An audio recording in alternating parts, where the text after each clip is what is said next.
analyzed.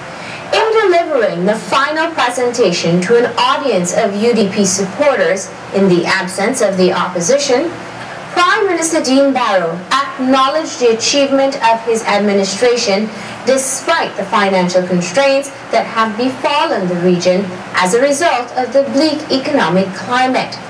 The PM then went on to describe the budget as a progressive exercise in expansion, entrenched in government's accomplishments over the past 4 years.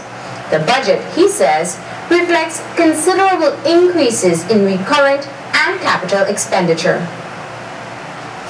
We have done so very remarkably well.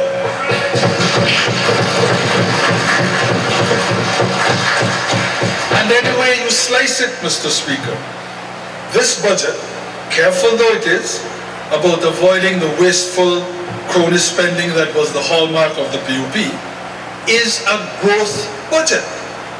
A budget of planned, incremental, but significant expansion.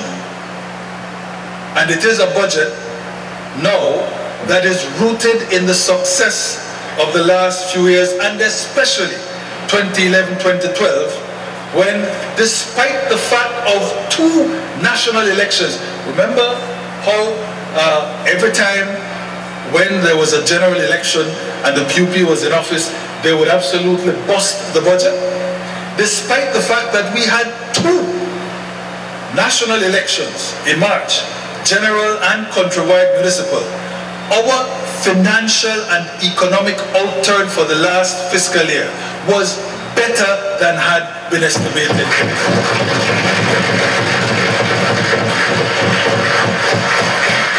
Central government's accounts recorded a primary surplus in excess of 2%, and that was matched by a similar gross domestic product increase. So, Mr. Speaker, it is the undeniable fact that 2012-2013 will see an increased outlay over 2011-2012 for the delivery of goods and services to the people of this country.